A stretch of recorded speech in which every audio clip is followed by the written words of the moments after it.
Hello Gemini, Sun, Moon, Rising, and Venus signs. Kamusta kayo?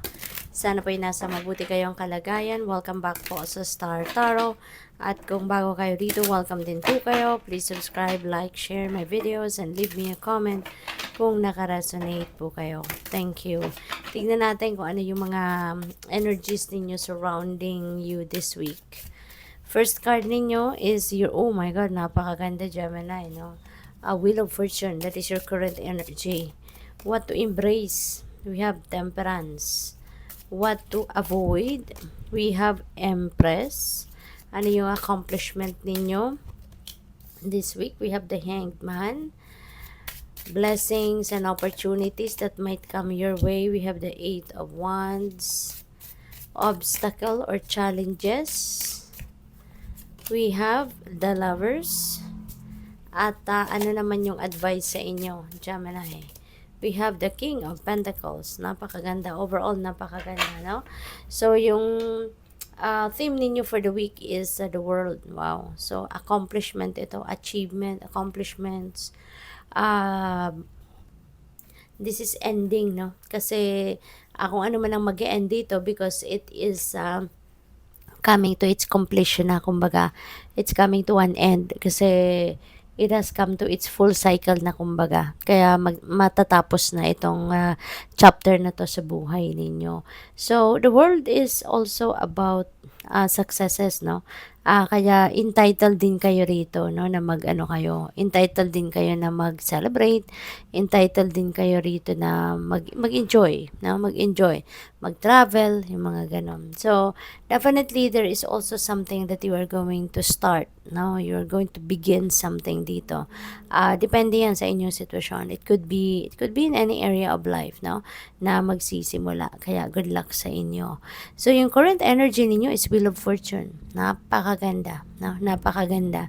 Wheel of Fortune. This is turning point, no, sa buhay mo. Napaka swerte ninyo sa ngayon because it's coming na yung swerte, no? Good luck and good fortune on your side. Kumbaga babaling na sa buhay ninyo, babaling na sa inyo yung swerte, no? Kaya magiging magaan ang lahat, magiging magaan ang mga sitwasyon, magiging magaan yung mga um,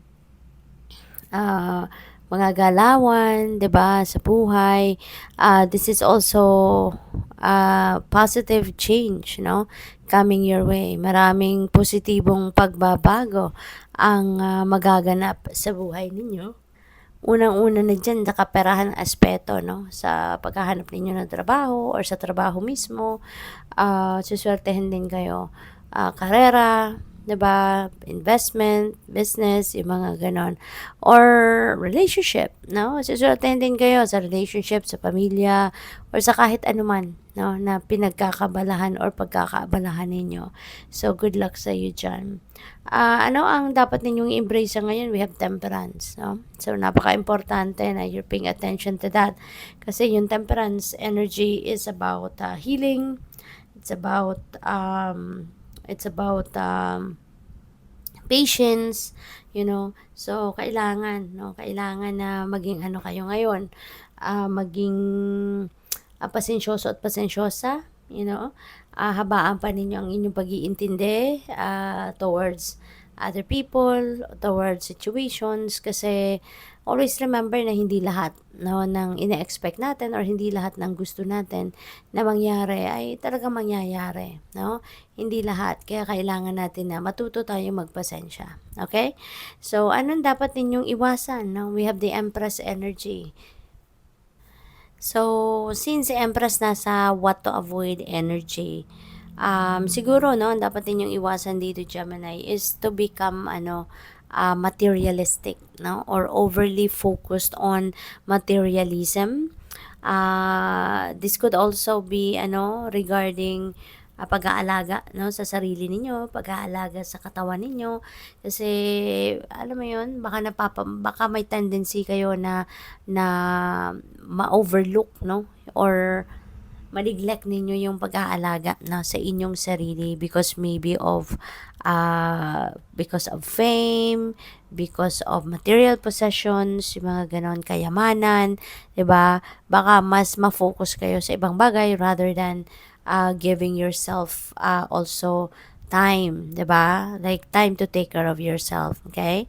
So, yun ang dapat ninyong iwasan dito. So, yung accomplishment naman, we have the hanged man. Ayan, so maaari no na matagal na rin ninyo gustong magpahinga, gusto niyo rin na mag-ano kayo, gusto rin ninyo siguro na mag-step back no ng kahit saglit lang para kayo makapagpahinga, makapag-contemplate, makapag-reflect, yung mga ganon. Pero maaari no na sa ngayon baka kayo ay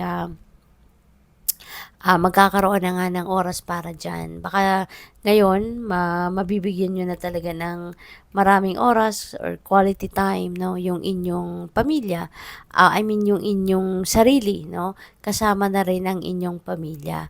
So, kasi baka 'no, in the past talagang sobrang siguro busy kayo 'no, sa trabaho, sa career, business, or other things pa na inaasikaso ninyo.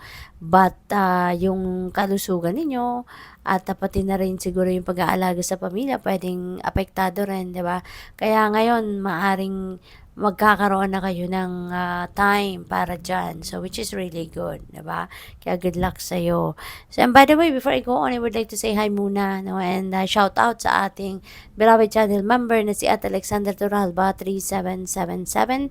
And maraming salamat po for being here, for being so supportive of my channel. Thank you for sharing your blessings with me as well, for keep on sending me donasyon, no? Maraming salamat po. Appreciate it.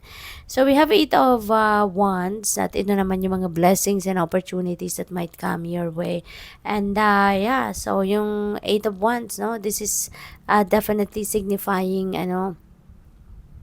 this signifies opportunities, no? May mga various opportunities talaga na paparating. Meron din ditong paparating na mga meron din ditong paparating na mga magagandang balita, no?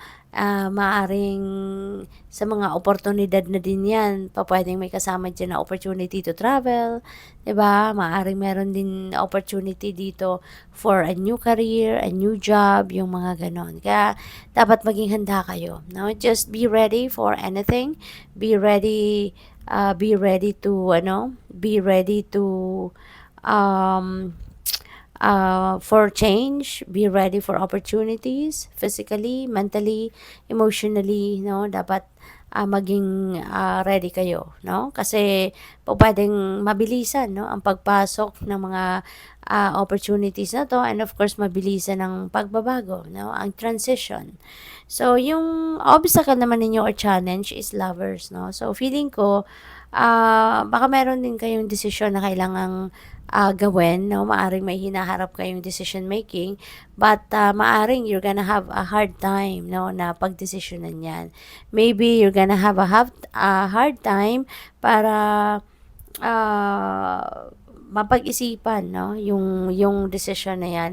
Baka kulang pa kayo ng impormasyon, 'di ba? Or maybe you're still gathering more information, yung ganon. Kaya medyo medyo baka mahihirapan kayo diyan kasi baka merong deadline, 'di ba, nahahabulin kayo, yung ganon.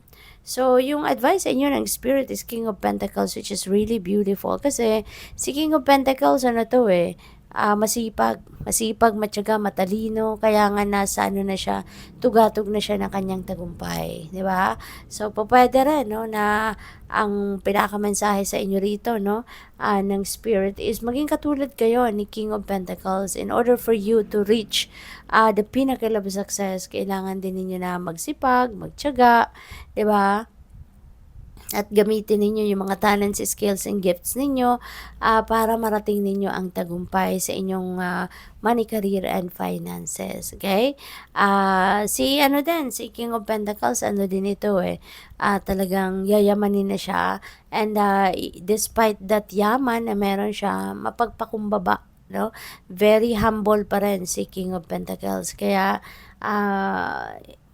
hindi lang din niya sinasarili, no, yung kanyang kayamanan, but he is also sharing it with other people. Kaya maaring gano'n na kayo, no, Gemini?